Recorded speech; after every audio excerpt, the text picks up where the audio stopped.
नमस्ते friends. आज आपण केसांच्या चमकदार आणि मजबूत वाढीसाठी मस्त असे चवीचे पौष्टिक जवसाचे लाडू बनवतोय. यालाच फ्लॅक्स सीड्स असेही म्हणतात. हे लाडू बनवायला खूप सोपे आहेत, शिवाय इतके पौष्टिक आहेत ना की पावसाळ्यामध्ये बऱ्याचदा केस गळतीचा प्रॉब्लेम सगळ्यांनाच होत असतो आणि तोच होऊ नये यासाठी आपण हे लाडू आज बनवत आहोत. खूप सोप्या पद्धतीने आणि अगदी झटपट हे लाडू बनवून तयार होतात. कुठल्याही प्रकारचा पाक किंवा गूळ, साखर यामध्ये वापरलेली नाही आहे. तूपही मी वापरलेलं नाही आहे. अगदीच कमी साहित्यांमध्ये हे लाडू बनवून तयार होतात. पटकन रेसिपीला सुरुवात करूयात.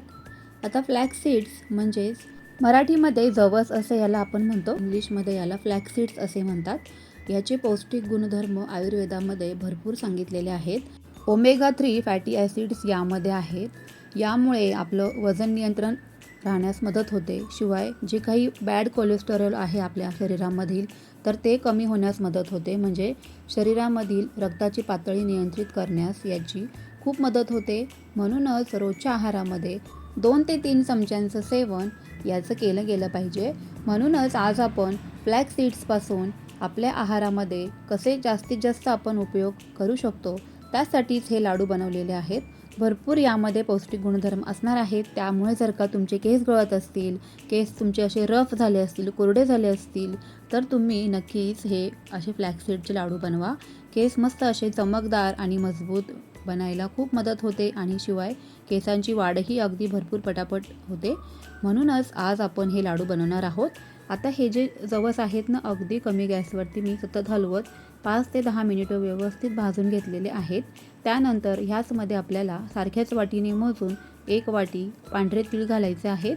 पांढरे तिळामध्ये सुद्धा भरपूर पौष्टिक असे आयुर्वेदामध्ये गुणधर्म सांगितलेले आहेत.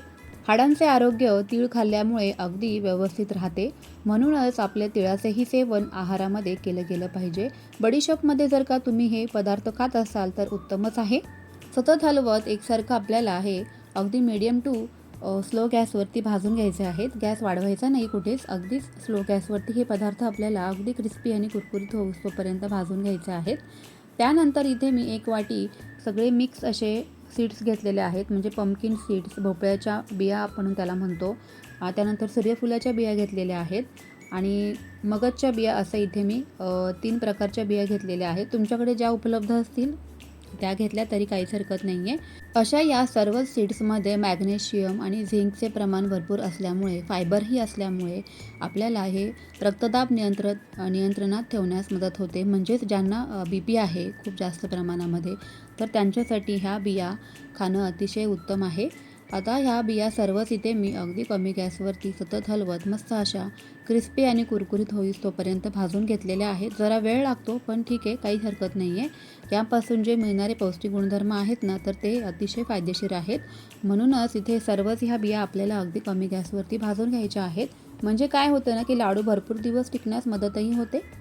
बिया इथे मी बाजूला काढून घेतलेल्या आहेत. थोड्या थंड करून घेऊयात. तोपर्यंत आपण इथे पुढची प्रोसेस करूया. तर 1 ते 2 चमचे इथे मी साजूक तूप घातलेलं आहे पॅनमध्ये आणि ह्यामध्ये इथे खजूरच्या अशा मी बिया काढून घातलेल्या आहेत. साधारण 2 वाटी असेल, म्हणजे 2 वाटी आपण जवस मोजलं त्याच वाटीने इथे 2 वाटी खजूर घ्यायची आहे. पावसाळ्यामध्ये वातावरणात बऱ्यापैकी ओलावा असतो, मॉइश्चर असतं. त्याचमुळे इथे खजूर देखील थोडीशी मला ओलसर वाटत होती. म्हणूनच इथे मी ती अगदी कमी गॅसवरती तुपावरती अशी परतून घेत आहे. तुम्हीसुद्धा अशी खजूर परतून घ्या. म्हणजे काय होतं की लाडू बरेच दिवस टिकण्यास मदतही होते. लाडूंना बुरशी वगैरे येत नाही. अगदी व्यवस्थित महिनाभर हे लाडू आरामशीर टिकतात. 7-8 मिनिटं आपल्याला ही खजूर अशीच परतून घ्यायची आहेत. परतून घेत असताना खजूर अतिशय मऊ होऊन जाते आणि अजिबात खाली लागत वगैरे नाही. त्यामुळे ही प्रोसेस करणं गरजेचं आहे. तुम्हीसुद्धा अशी खजूर जरूर परतून घ्या. आजचे हे लाडू बनवताना इथे मी साखर किंवा गुळाचा अजिबात वापर केला नाही आहे.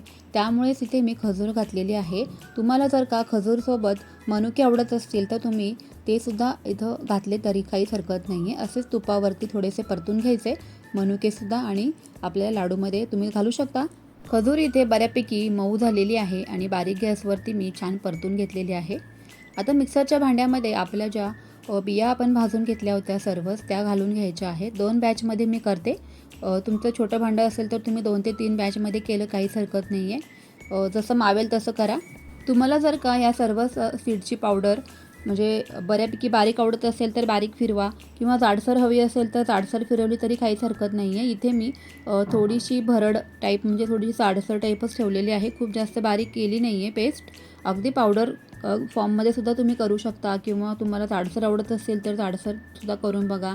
ते सुद्धा काय होतं की खाताना क्रिस्पी आणि क्रंची जेव्हा बिया दाताखाली येतात तर खूप छान लागते चव.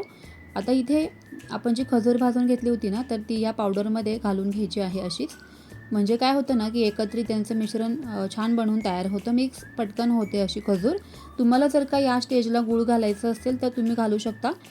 कारण बऱ्यापैकी हे लाडू गोड होतात, पण तुम्हाला जर का आणखी गोड हवे असतील तर तुम्ही इथे मिक्सरच्या भांड्यामध्ये गूळ घालून घेऊ शकता. एखादी वाटी किंवा अर्धी वाटी जरी घातली तरी काहीच हरकत नाही आहे. पण तुम्ही जर का डाएट करत असाल तर अगदी हे परफेक्ट प्रमाण आहे गोडाचं. आता यामध्ये मी 1 ते 2 चमचे वेलची पावडर घातली आहे म्हणजे फ्लेवर खूप छान येतो.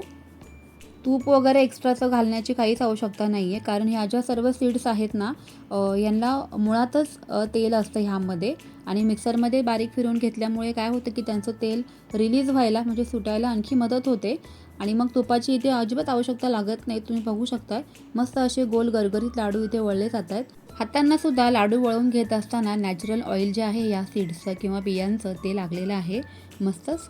तर तुम्ही विचार करू शकताय की हे लाडू खाल्ल्यानंतर आपल्या शरीरामध्ये जे नॅचरल ऑइल वाढणार आहे किंवा जे काही लोकं मल्टीविटॅमिन्स खातात किंवा भरपूर बाहेरच्या गोळ्या वगैरे खातात. डॉक्टर सांगतात की 35शी नंतर 40शी नंतर तुम्हाला मल्टीविटॅमिन्सची गरज आहे. तर असं जर का तुम्ही अन्नाचं सेवन करत असाल किंवा फूड खात असाल तर काय बरं गरज आहे ना मल्टीविटॅमिन्सची किंवा इतर औषधांची.